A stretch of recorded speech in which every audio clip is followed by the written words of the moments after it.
She called the cops and shouted, "He's hiding something illegal in there." Her voice echoed across the lake as blue lights flashed on the water. I stood calmly by my closed ranch gate, hands in my pockets, watching Karen, our self-appointed HOA co-president, put on her usual show. She wore that smug smile again, the one that said, "I'm in charge." The officers stepped out of their cruiser, clearly unsure of what they were walking into. "Sir, we received a report about suspicious activity," one said, glancing toward the ranch. Even he looked doubtful. Before I could answer, Karen jumped in. "He's hiding illegal construction, breaking every HOA rule imaginable." I took a slow breath. "Officer," I said evenly, "this property isn't under HOA control. It's private land, completely outside their boundary." Karen's smile flickered, but she didn't back off.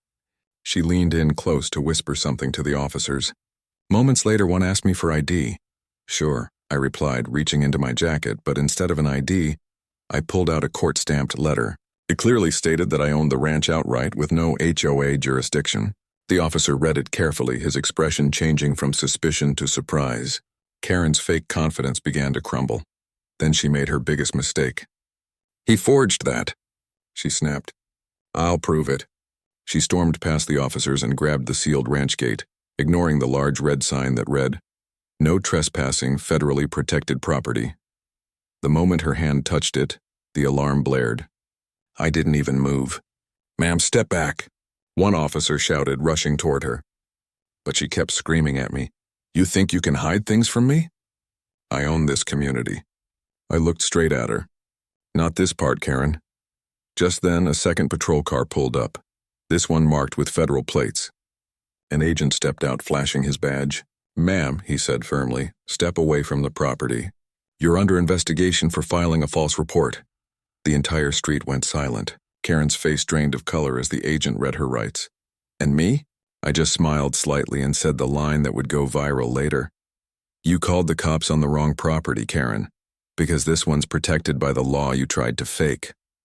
Her voice cracked. "This has to be a mistake." The agent handed her a printed document. "You filed multiple false complaints and forged HOA authorization papers.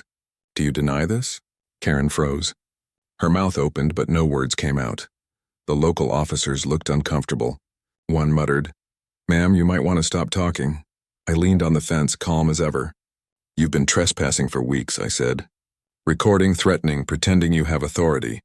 But you never bothered to check who actually owns this ranch, did you?" Karen's eyes narrowed.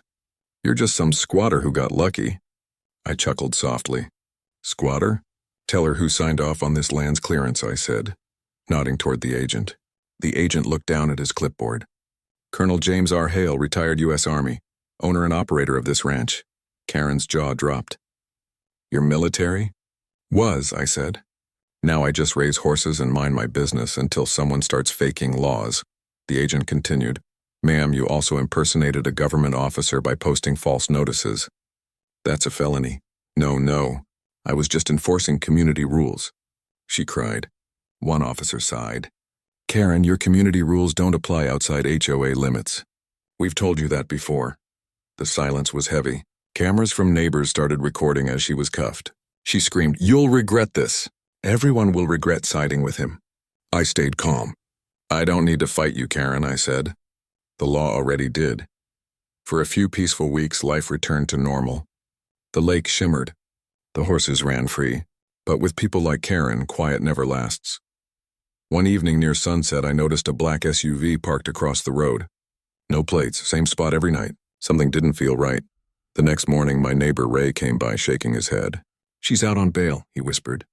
"And she's been telling folks you bribed the cops." I wasn't surprised. That was Karen's way, twisting every story to play the victim. But that night she made one last mistake. Around midnight, my security alarm went off. Someone was breaking into the sealed part of the barn, the same area that got her arrested. I pulled up the live camera feed. There she was, sneaking through the dark, cutting the caution tape. I didn't call the local police right away. I wanted undeniable proof.